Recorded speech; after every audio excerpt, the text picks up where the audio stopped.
Of course, we're tracking all things G20. And this is Black Divine Awakening. The G20 Leaders Summit really comprises of about 80 or contributes 85% of the world's GDP, 75% of the world trade, and it constitutes about 2/3 of the world's population. So on your screens right now, you can just see the different countries popping up, the different unions, including the African Union and the European Union. They're all a part of those 21 members that make up the G20, perhaps a little bit more inclusive than the G7, which serves as a little bit more elitist when it comes to the top wealthiest countries. We're obviously just looking at the impact that this is going to be having, particularly because it is being held on the African soil for the very, very first time. So you can see that map just showcasing some of the world leaders there. G20 is such an important gathering. It's the most important gathering for which Australia is a member.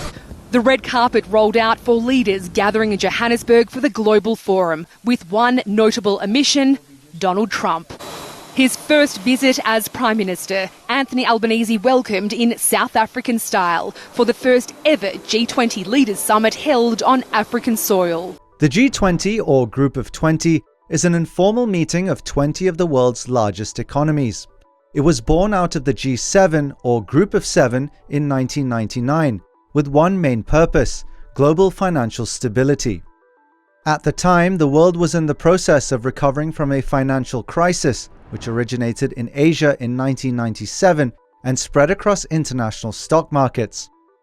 The finance ministers and central bank governors for the G7 met in Washington, D.C. following the crisis and realized they couldn't sufficiently address vulnerabilities in the global financial system without expanding the number of economies sitting around the table. So they proposed a new forum, which would eventually include the G7 countries and 13 other systemically significant economies. Solidarity, equality and sustainability, the theme of the first G20 summit held on the African continent.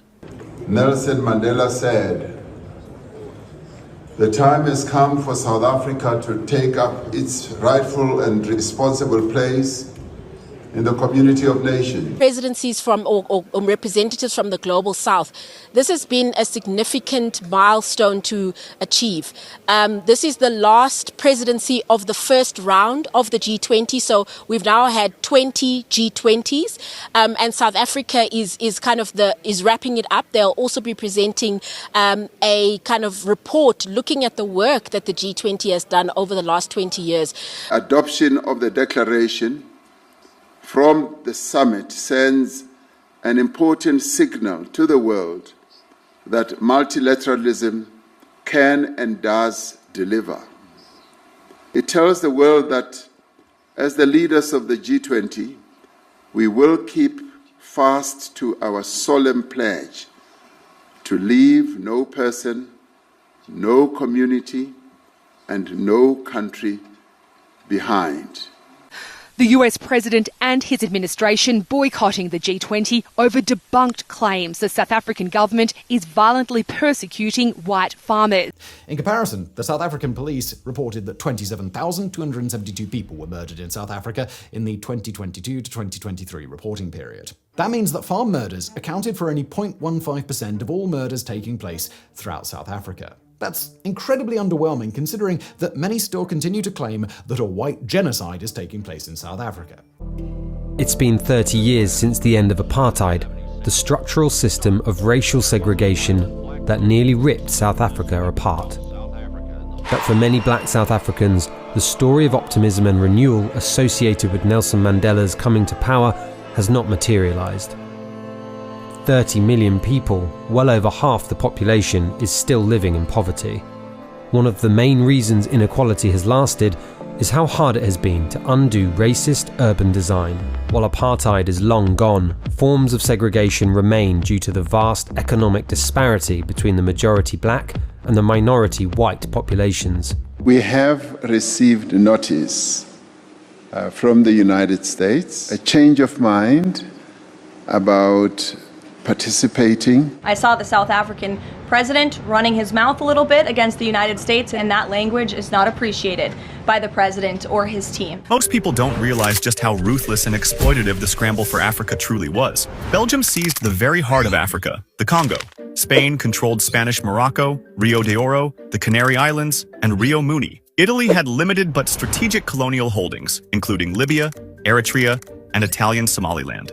Portugal was one of the earliest European powers to engage in African colonization, and one of the last to relinquish its colonies. These included Portuguese Guinea, Angola, and Mozambique. Though Germany entered the colonial race later than other European powers, it quickly secured strategic territories, including German Southwest Africa, German East Africa, and parts of Cameroon and Togo. France established two massive colonial federations, French West Africa and French Equatorial Africa, covering large parts of Western and Central Africa. It also controlled Madagascar, the Comoros Islands, and Djibouti, then French Somaliland.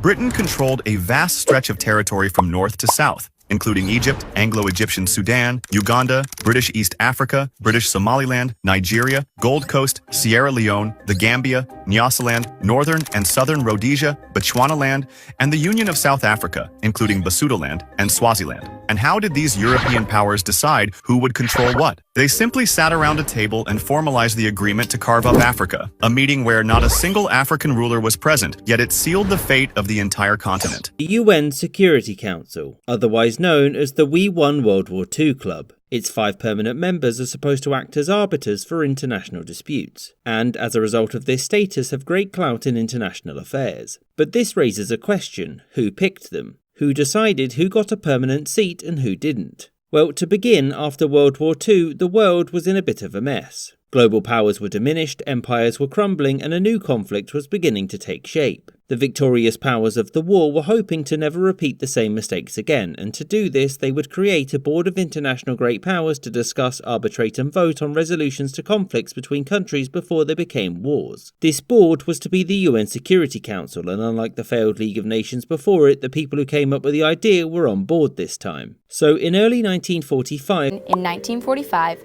51 countries signed on board. Determined to save succeeding generations from the scourge of war. Today, the UN has 193 member countries. These countries are called member states. When countries sign on to become a member state, they're committing to the principles outlined in the Charter. This document sets out the rules for how the organization works and what it stands for. No matter how large or small, each member state has one vote in the General Assembly, which is where the countries meet. The power of the UN lies in the member states, working together, reaching agreements, and holding each other accountable. So many countries of Africa and of the Global South are severely underrepresented in key UN structures. So first of all, is your organization going to address this issue in the near future or in the long run? And for example, just recently, Nigeria protested that there was a UN event arranged by the United States where Nigeria was discussed, but Nigerian delegation was not even invited, and Nicki Minaj was speaking at that event. So how can it happen that issues concerning individual states can be discussed at UN forums or events without their participation? Thank you so much for your reply. Well, there might have been that event. It's the first time I hear about it. We had a very important summit in Nigeria on counterterrorism, so it's not our intention at all to make Nigeria not present in all our discussions.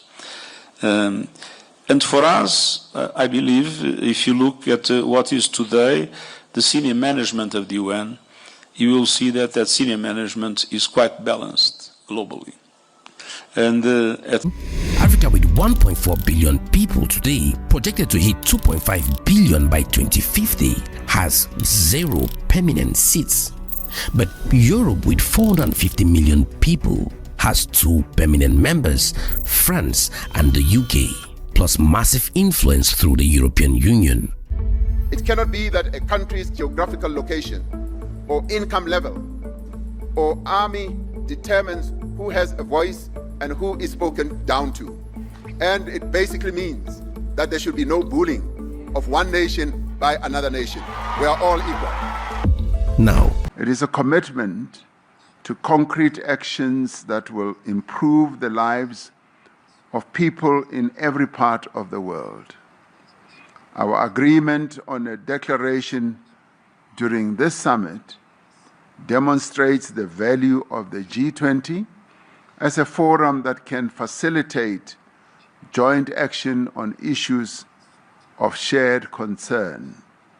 Shared concern not only for the leaders, but shared concern for the peoples of the world. More than that, it reaffirms our renewed commitment to multilateral cooperation and our recognition that our shared goals outweigh our differences. Together, we must accelerate progress towards the 2030 Sustainable Development Goals of the United Nations and the Pact for the Future. We have laid the foundation of solidarity. Now we must build the walls of justice and the roof of prosperity. And they are saying that enough is enough. So this is the kind of mind that we want. This is the kind of youth that we want. And there was something so recently, I don't know, but maybe I'm going to share that with you after this information. But just listen to this and then we'll take it off from there. And people are dying in Sudan. People are dying in Congo. Yesterday we watched a video at the cinema hall in Accra Mall. It was not easy to see innocent people dying like a fowl. To see innocent people dying like there is no leadership in the land of Africa. We are begging the leaders of Africa to wake up for the people of Sudan. And it is not about Sudan, it's about the continent of Africa. This is the time for us to wake up for one another. We need peace in our land. We need unity in our land. It is because of the natural resource of Sudan. That is the reason why they cannot give the people peace. UAE is supporting what is happening. And the world leadership know about it. Africa, we don't create nuclear weapon. Where do we get a nuclear weapon? To honor life one another in Sudan. Is it not the world powerful leaders who are doing that? We are begging them. We are begging them. Free the people of Sudan. Free the people of Sudan. And free the continent of Africa. Now! Down, down, UAE!